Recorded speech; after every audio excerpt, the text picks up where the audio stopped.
I really think you should buy and own a Tudor while you wait for a Rolex. Now I know people say don't settle, but I really think you should.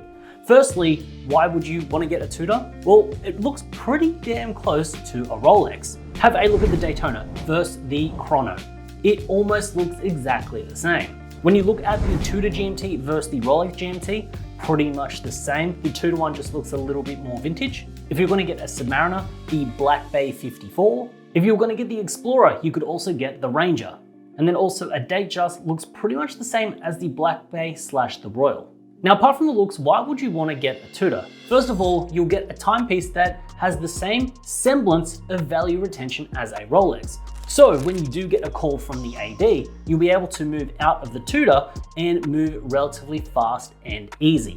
And also think of it this way, if you take a $2,000 loss on your Tudor, but that was the $2,000 that you were gonna spend above the retail price to get something gray, then you're still coming out about the same, but you've also had the ability to wear and try out 2 watches.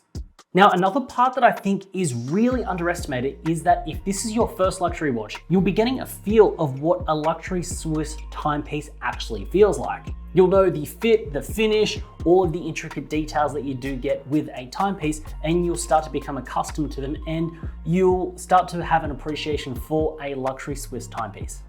And lastly, you've basically got a Rolex on without the crown. Tudor is the baby brother, the cousin to Rolex. Tudor is owned by Rolex. It was built to be a more affordable watch by the giant itself.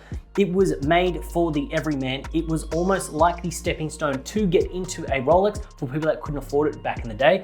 Essentially, old school Tudors were Rolexes just with a different dial. They were pretty much the exact same watch, just with a different logo on the front. Now look, today you're not buying a Submariner with a Rolex movement, everything inside, just the logo change, but you're getting the same build quality, the same construction, the same sort of level to detail, attention, all of that you would get in a Rolex, but in a Tudor.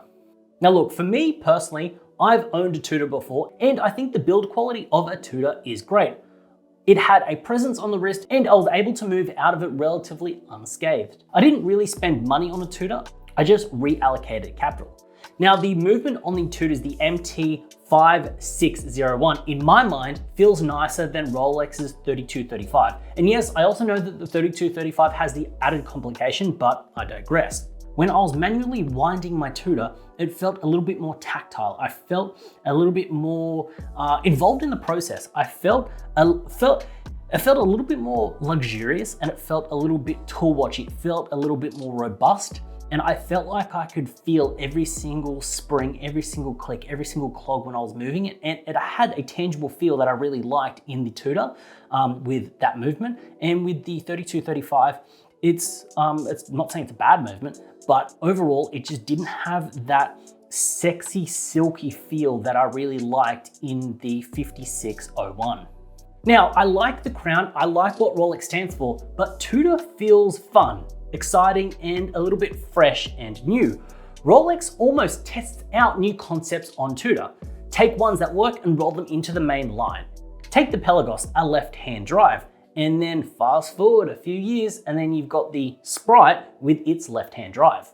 The Pelagos was also a titanium watch, which then rolled into these titanium models on Rolex. Now look, this one is a bit of a stretch, I'll give it to you, but leaning into the vintage vibes of the Black Bay, I think gave them confidence to roll out something like the 1908, a truly vintage looking modern day Rolex watch. If you're in the market for a Rolex and you're sick of the AD games, I think it's a great idea to dabble in Tudor while you wait. Plus, this can also help getting an account going with the AD by buying a Tudor and then essentially holding them hostage or ransom for that Rolex watch that you want. And because you purchased that Tudor, you've got the ball going. So that is my interpretation and why I think everyone should own and wear a Tudor at some point in their life to know what it is like and why it is a great stepping stone to a Rolex. If you found value in this video, if you like this video, go down there, hit that subscribe button, also hit that like button. As always, it's been a pleasure having you with me. Until next time.